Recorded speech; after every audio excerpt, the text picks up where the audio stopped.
Hi everyone, RicoRock2001 here. I'm making a special video on this special edition GameCube that I've had since 2006.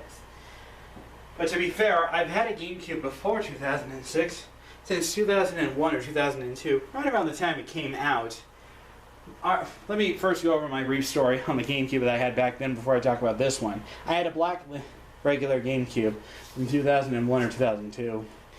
We had Luigi's Mansion and Smash Bros. Melee back at that time. We grew on the collection with other games and stuff. Originally that GameCube belonged to my sister, but then eventually she handed the system down to me and she started playing on the original Xbox at that time. She became more of an Xbox person and I was a GameCube person, Nintendo. I've always been a Nintendo fan since 1998 with my original Game Boy Color. But back on topic. The GameCube we had was black. Eventually in around 2004 or 5, one of those 2 years, the GameCube started to conk down on us. And it kept giving us the disk read error message. Either it would just show the GameCube logo spinning into the main menu, or it would say, "This disc could not be read. Please check instruction booklet for details." And that became a very major annoyance. We tried everything. Eventually, in the end, we got rid of that GameCube. So, at the time, I had to play N64 original Xbox at that time. And eventually, at that point, I think I got this in 2005 or 2006. I don't remember. All I remember is it was one of those 2 years. I went to GameStop with my dad. We saw this on the shelf. I don't know if the Wii was out or it was about to come out. But we got this to replace the black one that I've had for a short while that gave us the disk read error message. And this is what I got. I think it's really cool with the platinum color and the labeling that says Pokemon X Gale Darkness. This actually looks very nicer than the normal GameCube logo. So if anything, I'm actually very impressed that I actually have this GameCube. It's something in my collection I don't think I'll be getting rid of anytime soon, even though this may have a disadvantage compared to earlier GameCubes, but let's not go over that. For now, I'm going to walk around the system. You got your power button, just like on a normal GameCube, reset button, open button, where you stick your games in. Also, this is the later version. Earlier versions, on the logo, you can actually squeeze the tabs and remove the logo easily. This one, you got to poke something in here, but I wouldn't recommend it. This is just like a sticker with adhesive on here, so I wouldn't recommend doing this unless you want to put a piece of plexiglass on these GameCubes, but I wouldn't recommend it, especially if it has the limited Pokemon XD label on here. If it says regular Nintendo GameCube, then that's for you to decide, but I wouldn't do it for this limited edition. On the front, you got your 4 controller ports and your 2 memory card slots and your Graphics by ATI logo right over there. It uses your standard GameCube memory cards and your standard GameCube controllers. I'll show the controller in a moment. On the left here, it's where the fan pulls, basically cools off the system, and on the other side, basically blows out the dust and stuff. On the back here, this is where you may decide you may or may not want this model. On the back here, you do have your AC adapter. That's the same as the earlier models, but this only has analog AV out. It does not have digital AV out. That's on earlier GameCubes. This was released in 2005, 2006.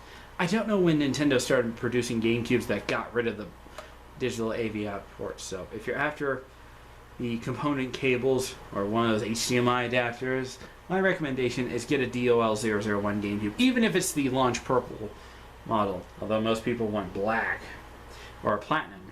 Luckily for me, I do have a platinum GameCube that does have the digital AV out port. Let me go ahead and grab it. In fact, here's my other Nintendo GameCube. This is a DOL001, as you can tell. It has the GameCube logo. Don't ask about the power button. It was yellowed. Eventually I'll have to do the soaking in hydrogen peroxide trick.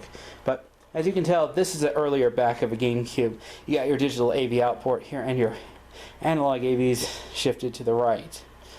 Your same power plug right there.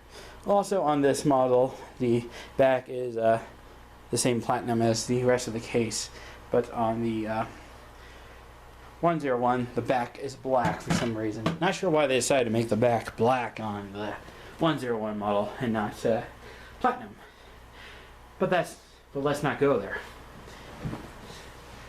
Other than that, but the nice thing about this, unlike the limited N64 Pokemon Edition, this actually has the high-speed port where you connect the Game Boy player.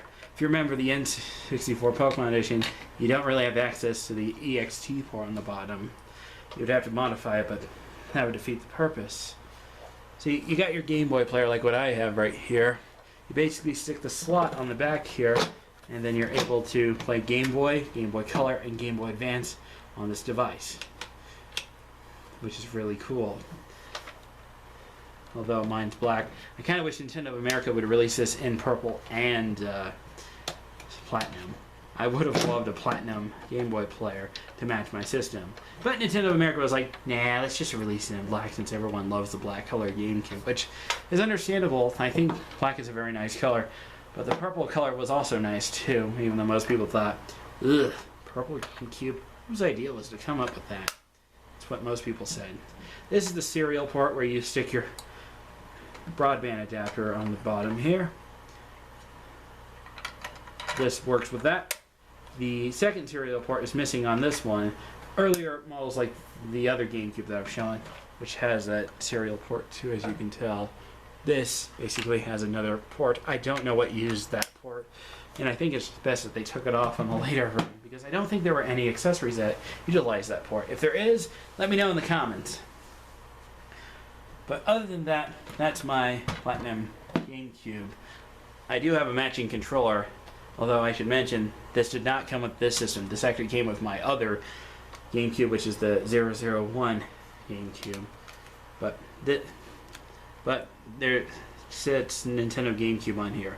The original controller that I had with this, which still works by the way, although I did a trade with a friend. He really needed a GameCube controller because, well, made a good deal.